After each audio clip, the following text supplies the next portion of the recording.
എത്ര ചെറിയ ചെക്കനത്. അതിനെല്ലാം പേടിപ്പിക്കുന്നവിടെ ഭ്രാന്തനായി കടിച്ചു പറ്റും പോലെയാണ് ഓരോന്ന് വർത്താനം പറയുന്നത്. കുറച്ചെല്ലാം ഒരു മയത്തിലെല്ലാം മക്കളോട് പറഞ്ഞൂടെ?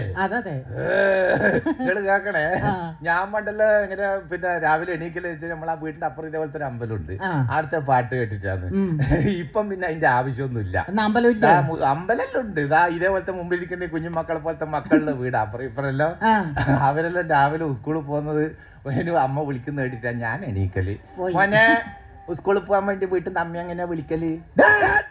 നീ 9 മണിയായില്ല, സ്കൂള് പോത്തല്ലേ വന്നു. ചെക്കൻ തെറിച്ച് തായല് വീണ് ക്ലോക്കിൽ നോക്കുമ്പോ 7 മണി. ഈ അമ്മേന്റെ അവസാനം തോണിയാ രാവിലെ തന്നെ പറയുന്നത് 7 മണിയായിട്ട് 9 മണി എന്ന് പറയുന്നത്. ഏട്ടാ നമ്മള് ഭക്തി ഗാനം കേട്ടിട്ടാണ് മുമ്പ് എണീറ്റിന്. ഈ കുട്ടികൾ ഇപ്പൊ എണീക്കുന്നത് അമ്മേന്റെ അച്ഛന്റെയും വായിലൊന്നും ഉണ കേട്ടിട്ടാണ്. ഏടിയാ ഈ കുട്ടികൾ നന്നാണ്ടത്? 7 മണിയാന്ന് എണീറ്റിട്ട് ആദ്യം കേൾക്കുന്ന ഒരു വാക്കല്ലേ, അതൊന്നും മനുഷ്യന്മാർക്ക് സത്യം പറഞ്ഞൂടെ? ആ ചേക്കൻ ആദ്യം ഒരു കുറച്ചും കൂടി സമയം ഉണ്ടല്ലോ, ചേക്കാൻ പോത്തി പോന്നിട്ടെല്ലാം കൂടി ആദ്യം കിടക്കും. കുറച്ച് കഴിയുമ്പോണ്ട് അടുക്കളയിൽ നിന്ന് ദോശയോട് നടക്കുന്ന ചട്ടുകൊടുത്തിട്ട് കൊടുങ്ങല്ലൂര് ഭരണിക്ക് ഞാനൊക്കെ മുടിയെല്ലാം കഴിച്ചങ്ങ് ഇളക്കിട്ട് ചേക്കന്റെ പോതപ്പെല്ലാം വേലിച്ചങ്ങ് ചാടി ചേക്കന്റെ ചാന്തി മുറിയ 2 അടിയെല്ലാം വെച്ച് കൊടുത്തിട്ട് പരവര വലിച്ചങ്ങ് വർക്കേറിയെ കൊണ്ടുപോകും. ആദ്യത്തിന് ചെക്കൻ്റെ ബ്രഷിന്റെ അകത്ത് നിറയെ പേച്ച് കൊടുത്ത ഒരൊറ്റ കുത്തല വായിലേക്ക് കണാക്കുണാന്നങ്ങാ ചാക്കിയിട്ടുണ്ടെങ്കിൽ നിന്നെ ഞാൻ കൊല്ലിഞ്ഞേ. വേഗം തേച്ചിട്ടും പാടാ. തേച്ചിട്ട് വരുമ്പോഴേക്ക് ചായ റെഡി. പ്ലേറ്റിലൊട്ടാകെ 2 ദോശയുള്ളൂ.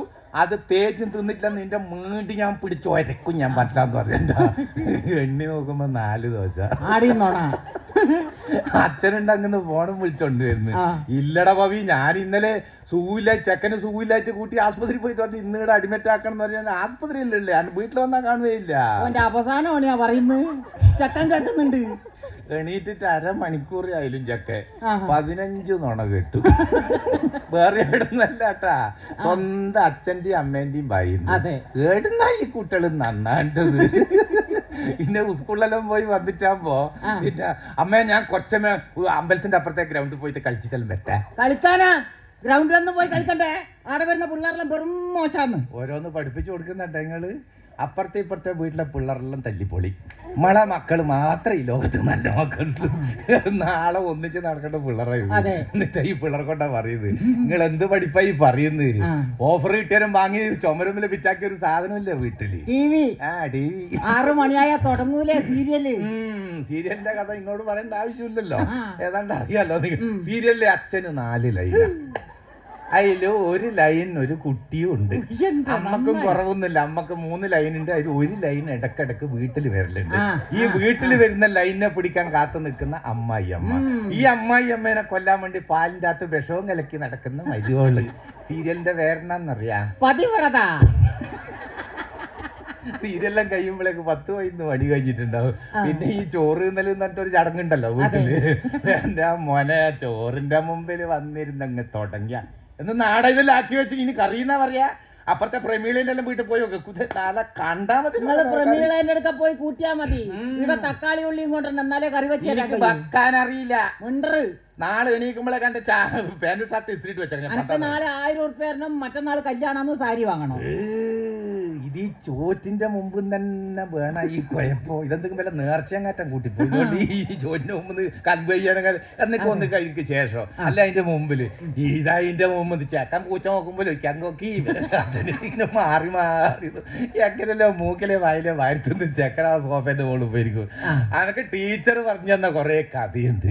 അച്ഛന്റെ അമ്മയൊക്കെ ഞാൻ കാലെല്ലാം എടുത്തു വെച്ച് അമ്മേന്റെ മടി തലയെല്ലാം വെച്ചിട്ടാണ് ഞാൻ കഥ പറയാം. ഏടാ വീടത്തെ കുഴപ്പം തീർന്നിട്ടല്ലേ കഥ പറയല്. കുഴപ്പം തീരലോടുകൂടി ഉന്നം പൊട്ടിത്തളായി ആണൊക്കെ ഒരു പാച്ചലാ ഫോൺ വന്നിട്ട്. ഇതെടുത്ത് പിന്നെ പോയി 12 മണിക്കാ 2 ആളും മെല്ലെ കുറുക്കം പോലെ വരുന്നത്. അപ്പോഴേക്ക് ചെക്കന സോഫയുടെ മുകളിൽ കിടന്നുറക്കി സുള്ളു. അങ്ങനെ ഒരു ദിവസം കഴിഞ്ഞു. ഇതിനാ ഈ കുഞ്ഞു മക്കളെല്ലാം ദൈവോ ഇത്രപ്പാട് മുടി കൊടുത്തിന് പേന് ചെറുപ്പം വളരാനാ അങ്ങനെ നിങ്ങൾ ധാരണ അന്റെ ചെറുപ്പത്തിൽ എനിക്ക് വല്ല അനുഭവമുണ്ട് അനുഭവമുള്ളവർ നിങ്ങളുടെ മുമ്പിൽ ഇതിന്റെ മുമ്പിൽ ഉണ്ടാവേ അതെ, അതെ. അല്ല അച്ഛമ്മ ചെറുപ്പത്തിൽ വിളിക്കുമ്പോ മോടെ ഇതൊക്കെ തലയിൽ പേണ്ടാ നോക്കട്ടെ അച്ഛമ്മ എന്നിട്ട് കൂട്ടി മടിയിൽ അടിയിരുത്തിട്ട് ഈ മുടീന്റെ ഇടക്കേ കൂടി ഇങ്ങനെ അച്ഛമ്മ ഇങ്ങനെ മാന്തി തരൂ എന്നിട്ട് കുറെ കഥകൾ പറയും അച്ഛമ്മ ജീവിതത്തിൽ അനുഭവിച്ച കുറെ കഷ്ടപ്പാടുകൾ ദുരിതം പട്ടിണി കിടന്നത് മക്കൾക്ക് സുഖമില്ലായിട്ട് നട്ടപ്പാതിരൊക്കെ എടുത്തിട്ട് വൈദ്യരടുത്തേക്ക് പാഞ്ഞു അങ്ങനെ അങ്ങനെ അങ്ങനെ ഒരുപാട് കഥകൾ സത്യം പറഞ്ഞാൽ നമുക്ക് ചോറ് വരെ വേണ്ടി ആടേ അങ്ങ് കിടന്നുറങ്ങിയിട്ടുണ്ടാവും അതെ അതെ മക്കളുള്ളവരെന്നാണ് ഇതിന്റെ മുമ്പിലുള്ള ഒട്ടുമിക്ക ആൾക്കാരെന്ന് എനിക്ക് തോന്നുന്നു ഞാൻ ഒന്ന് പറയും 24 മണിക്കൂറിൽ ഒരു അരമണിക്കൂർ സമയം നമുക്ക് നമ്മുടെ മക്കളുടെ കൂടെ കൂടാൻ കഴിഞ്ഞിട്ടില്ലെങ്കിൽ ഉണ്ടല്ലോ നമ്മൾ അവരുടെ മക്കളുടെ ചില കുസൃതികള് കുട്ടിക്കുറുമ്പുകള് അതിന്റെയൊക്കെ കൂടെ പെരങ്ങാൻ നമുക്ക് സാധിച്ചിട്ടില്ലെങ്കിൽ അവരുടെ കഥ കേൾക്കാൻ നമ്മളൊന്ന് മെനക്കെടാൻ നമുക്ക് തയ്യാറാവുന്നില്ലെങ്കിൽ നമ്മൾ ഉണ്ടാക്കി വെച്ച കുറെ സംഗതികളുണ്ടല്ലോ അവരെ മക്കളുടെ പേറ്റില് FD ബാങ്കിൽ പൈസ ആക്കി വെച്ചിട്ടുണ്ട് സ്വർണത്തിന് വില കൂടുന്നതിന് മുമ്പേ വാങ്ങി ലോക്കറിൽ വെച്ചിട്ടുണ്ട് 2 നില വീടുണ്ട് പുട്ടിയടിച്ച് പെയിന്റ് അടിച്ച് വെച്ചിട്ട് മക്കൾക്ക് വേണ്ടി പക്ഷെ അതൊന്നും വലുതാകുമ്പം ചിലപ്പോ അനുഭവിക്കാനാവണമെന്നില്ല കാലം അത്ര വൃത്തികെട്ട രീതിയിലേക്കാണ് പോയിക്കൊണ്ടിരിക്കുന്നത് ദാശാനെ വീടൊരു നരകമാണെന്ന് മക്കൾക്ക് തോന്നി തുടങ്ങുമ്പോഴാണ് വില കൊടുത്താൽ കിട്ടുന്ന സ്വർഗം തേടി അവർ പുറത്തിറങ്ങുന്നത്. അത് ലഹരിയാവാം, വഴിവിട്ട ബന്ധങ്ങളാവാം, കുറ്റവാളികളുടെ കൂട്ടാവാം. മക്കളുടെ ഏറ്റവും നല്ല കൂട്ടുകാർ ആവണം രക്ഷിതാക്കൾ. അവർക്ക് എന്തും തുറന്നു പറയാനും സുഖദുഃഖങ്ങൾ പങ്കുവയ്ക്കാനുമുള്ള അത്താണിയാവണം നമ്മൾ. അവിടെയാണ് കുടുംബം സ്വർഗമാവുന്നതും ബന്ധങ്ങൾ ശക്തമാവുന്നതും. നമുക്ക് കഥ തുടരാം. പക്ഷേ മന്ദപ്പന അച്ഛനിൽ നിന്നും